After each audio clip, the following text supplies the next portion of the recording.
Greetings YouTube. It's been a while since I made a video. I'm going to do this one without the webcam.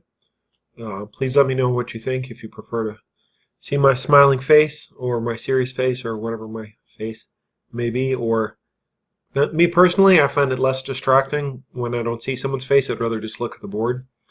You know, if I want to examine faces, I prefer to do that outside of chess.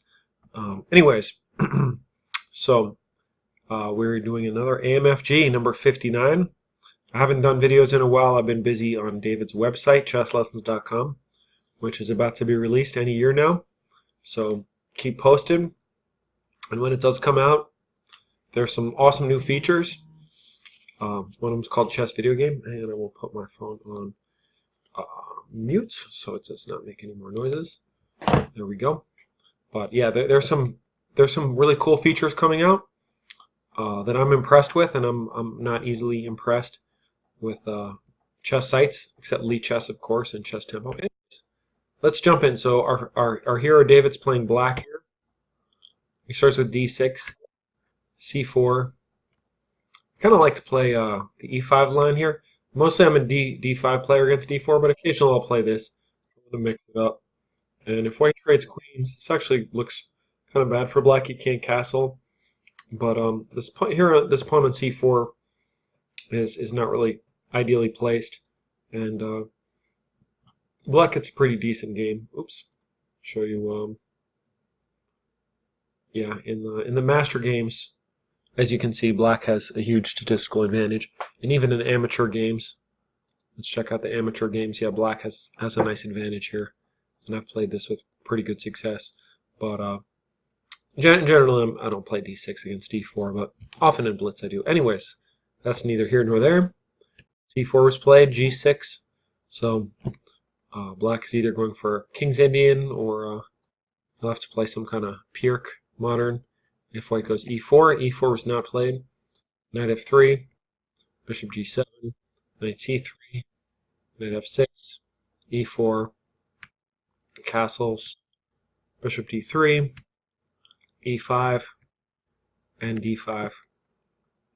I don't really know that much about this line, and it looks like black's making a mistake playing e5, but probably David knows this line. Let me get the opening out of the line out of the way. Yeah, looks like he's losing a pawn, but actually he's not. And white can even get in trouble if he doesn't calculate well. This is the main move, and yeah, it's about equal. Black might even be a little better because yeah, the c4 pawn is kind of clumsy looking. This dragon bishop is very strong. Excuse me. Yeah, white can even get in a lot of trouble if he tries to get fancy. Now he's just losing a piece. I went through these rather quickly, but there's a lot of variations. But anyway, that did not happen in the game. d5 is played. And yeah, 7 bishop g4 is the first move that doesn't really go with the opening. Now, if I was playing like a very fast game, by the way, this time control was 3 minutes with 2-second delay, which I approve of. If you're going to play blitz, 3-2 is good, because then if you get to a totally winning endgame, you should still be able to win with a 2-second increment. I generally think longer time controls are better, but of course I'm a bit of a hypocrite saying that because I played 2 hours of bullet last night. Yeah, I went from 2130 all the way back down below 2000 in my yeah, I was just in one of those moods where I was playing some bullet. But anyway, this is much better time control. So yeah, I mean, bishop g4 is not a blunder per se, but it's definitely not part of the opening system. I looked this up, and the most common move is a5. a5 looks a little strange if you don't know the system, but the idea is you want to either maneuver the knight to a6 or d7, and then ultimately to c5, where it's very strong, and a5 protects against any b4 breaks. Well, not any. White can play a3 and then b4, but then a4 can be played in certain instances. For example, if the bishop's on d7. But yeah, these Queen's Indian lines are very complicated, and yeah, one wrong move, you can get in some positional trouble. And yeah, bishop g4 is a wrong move, in this opening, but I did prepare this master game to look at. David said we should look at some master games, so um, yeah, here a5 was played. And let's just follow along the game. It's kind of a cool conclusion, and black did win. I'm not going to make too many comments. Here, black goes to a6. This is kind of weird looking because it's on the rim, but black has some nice squares available, and it does have the advantage of not blocking in the light square bishop. Yeah, here the bishop comes to d7 rather than g5. I suppose after knight c5, a4 is super protected, so black can even push the pawn forward, gaining more space. This move is a bit mysterious to me.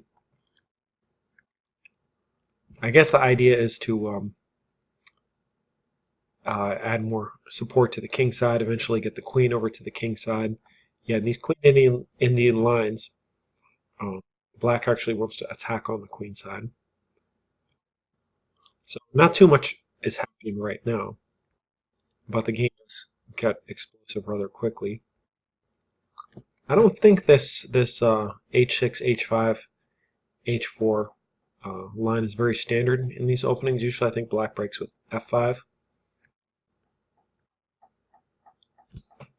Rook b1, I assume, trying to push the b pawn. Black is just trying to mobilize an attack on the king. Now the knight finally comes off the rim, and it gets traded off. Not much else to do. This knight would be really strong, so just gets rid of it. The bishop, as you can see, is much less strong. The knight coming around. f5 finally comes. Now things are starting to heat up. The knight coming back. And the final blow, and the game ends quickly. That is to say, right now. White probably missed this tactic. The pawn is immune because of this nice tactic. And surely it's true, black has opened his own king, but the white king gets hit first. So that would be one example how to play as black in these Queen's Indian structures. Let's see.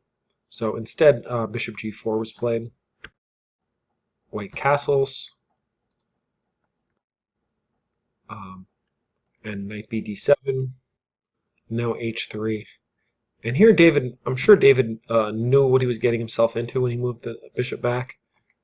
I give this a question mark, even though actually the engine says that the taking is equal to bringing it back, but I don't agree. I mean, I'm a bit of a materialist, and this just does not look right to me. I think after takes and takes, white definitely has an advantage here because black gave up his light squared bishop, which is his good bishop. He's stuck with a dark squared bishop. Pieces all on the same, pawns all on the same color for the bishop, and yeah, white has more space, and white has the two bishops, and it doesn't seem like black's going to be able to muster attack. But nevertheless, material is equal, where after this, black is a piece down. Now he does have, he has weakened white's king side, but nonetheless, this shouldn't be enough. Yeah, rook e1 is inaccurate.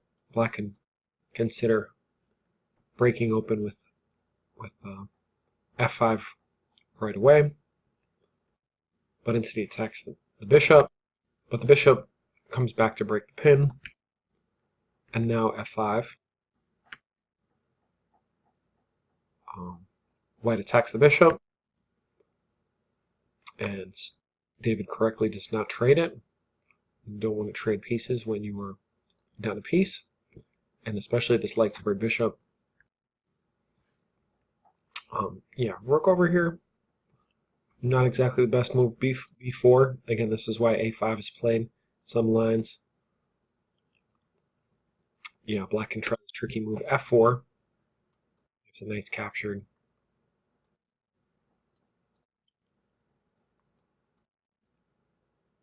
White gets a big attack. It's true he's now 2 pieces down, but he's going to get one of them back, and he's going to have monster connected pawns storming up the board. So, according to the engine, black will have a big advantage. You see these pawns are very powerful. So,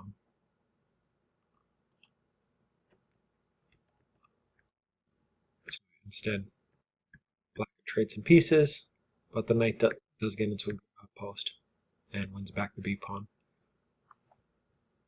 But yeah, that that would have been black's best. After king h1, black had an opportunity to bring his queen in with an attack on this pawn. Instead, f4 was played, but this gives white an opportunity to come back with the knight and cover the square that the queen would want to come to. And now, yeah, it's impossible to come here. So this is one of these moves you have to kind of strike while the iron is hot. F4 does make a lot of sense. Oops, excuse me, that was not the move. But queen to h4 makes more sense. It also is triple attacking this pawn and threatening here. And if white goes to defend it, well, he can't because the bishop will take. So, yeah, already black is equal in this position. But one slip up and white had an opportunity for knight f3.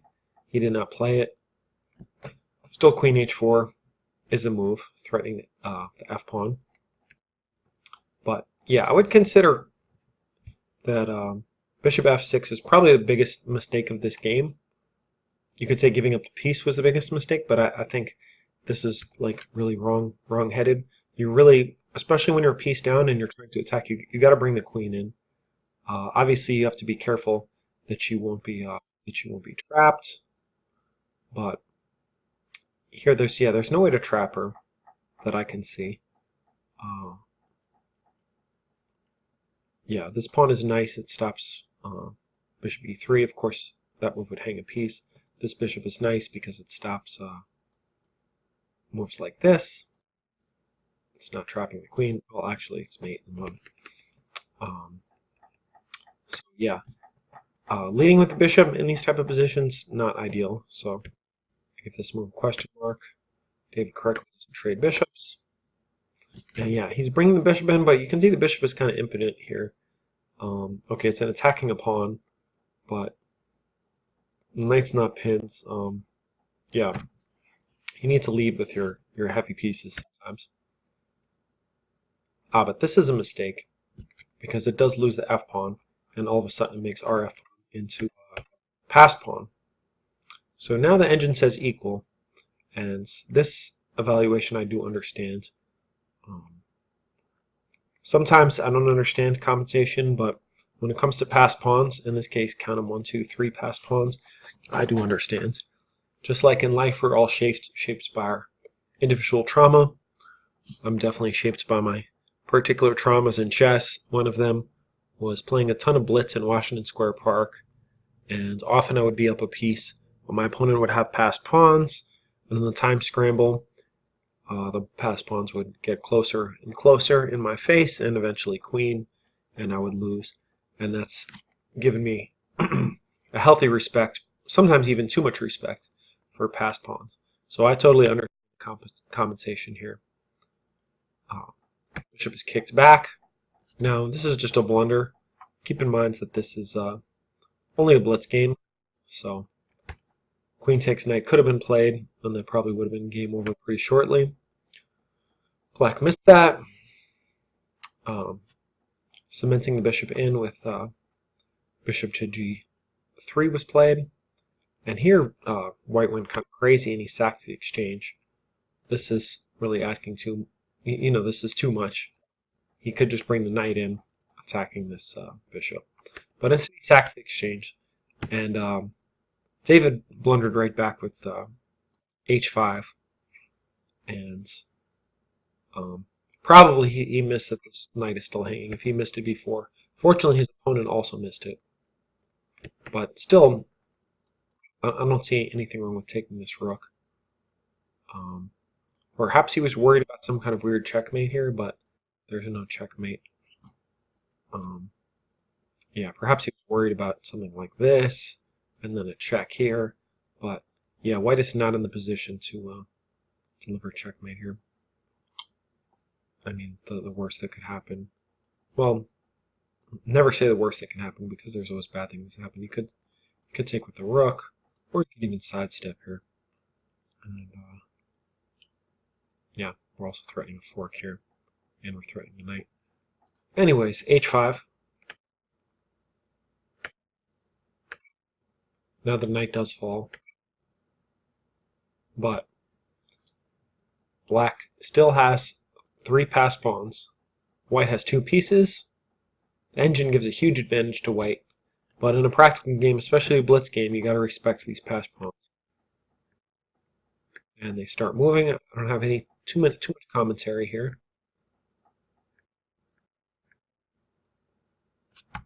White tries to get cute. This pawn is pinned. Here, black had an opportunity to play h4 because this pawn is protected by the rook. And now we got 3 passed pawns pushing up the board. Engine still says plus 3.2 for white, but very tricky to play for both sides. And despite the eval, I think I'd almost rather be black in a blitz game.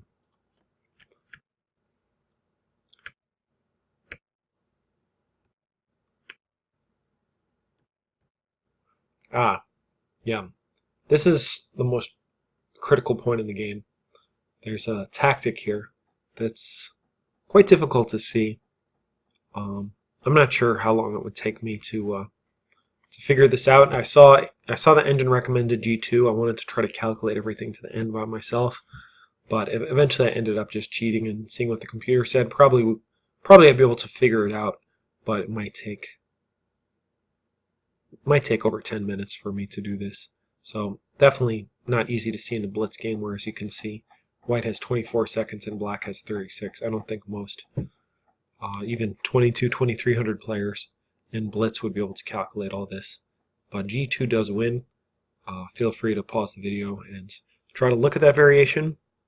Or if you don't want to do that, at least try to make these moves in your head. So G2, the engine says, is actually equal.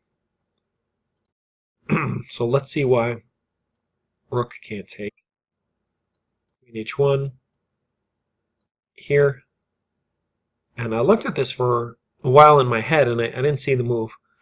But actually the move is rook to g3, which at first I thought is not possible because, oh, rook takes rook, and now if you trade queens, of course, he's just taking back with a huge advantage, extra rook and 2 minor pieces.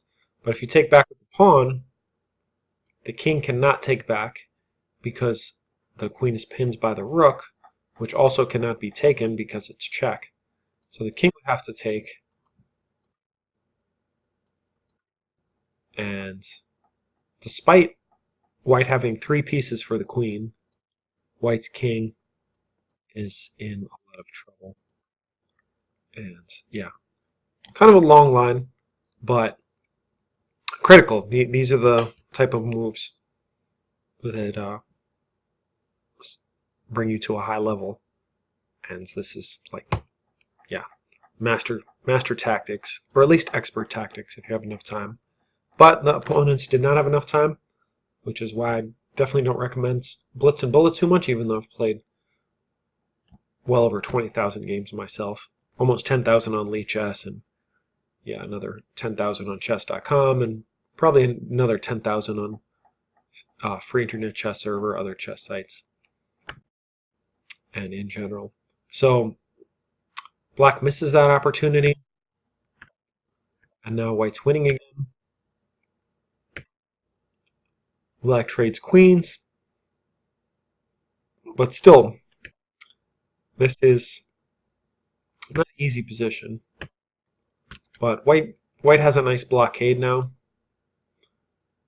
on the light squares, and he should be winning pretty easily now. White's problem in this game, he didn't use his other pieces. This bishop and knight just kind of sat there for the whole rest of the game, or at least until the smoke cleared. So, yeah, bringing the knight in, attacking pawns, then getting his own pawns going. There's nothing really that black can do about this plan because his pawns are totally blockaded. Um, I mean, white could push this pawn, but it's not going. It's not going past here. Anyways, that's not what happens. Rook g2. Both sides just kind of shuffling. Um, oh yeah, here. After this rook moved away, white had a chance to sacrifice, and now with only two packet pawns,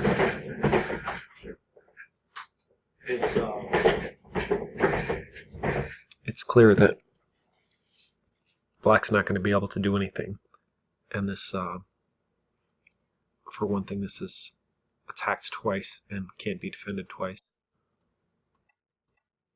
Yeah, and now the game falls apart for black. So he had a good chance to sacrifice a piece there, but he did not. Now it's a little trickier because he's what was the position where he attacked the piece? Oh yeah, because he moves the rook over. So yeah, now he's only getting one pawn, not two. F3. I assume David's move was to be able to move this f pawn out of the way of the pin. G2 was played. Now, intuitively, I would think that F2 is better because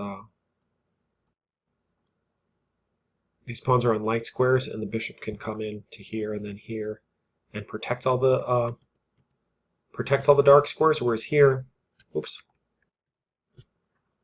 here the pawn is threatening to promote on a light square. So this makes more sense to me. Although also black is okay here. But what the engine says doesn't make too much difference when both sides have just seconds left. Anyway, g2 is played. I mean, I can understand the impetus behind g2 because it does kind of leave this guy stuck on the back rank here.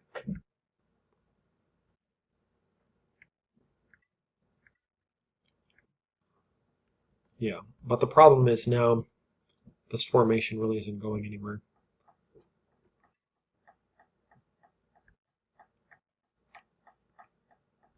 Yeah, why white didn't just take this pawn, I'm not sure, but he didn't. Yeah, this was the move that led to his doom after h2. And one of these guys is coming in. Okay, white should still be winning. But it's two minors against a rook, which still should be winning for white. But yeah, here white won. And I'm not going to comment too much further on the rest of this game. I'll make a few comments. For instance, I found this move rather mysterious. Not sure what the idea was. To me, pushing the A pawn or coming here made more sense. Threatening this, and if pushed, yeah, not throw the A pawn forward. Oops. Yeah, let's not hang our rook now. But okay, David managed to win from here. This move I also don't like. Why not come here attacking this pawn? Oh, yeah. Or, well, actually, Engine likes that move the best. I don't like it. Anyways, play the Engine move. Who am I to criticize? And now he's winning a pawn. It actually got kind of dire here. There's one other position I wanted to comment on. Oh yeah, here. I like just bringing the king in. Again, he had 13 seconds, so because you can see the pawn and the rook control these squares, so the king can't penetrate. So actually, even though the rook looks funny on a6, it's pretty optimally placed. Everything was fine. I here he's kind of walking into a skewer. This would have been better. Still, this could be played, but yeah, a6 is driving the king away. Somewhere, and this pawn can be captured. Anyways, this was played instead, and David did find a6, a5, a4. Oh, okay, rook takes pawn would have been better, protecting.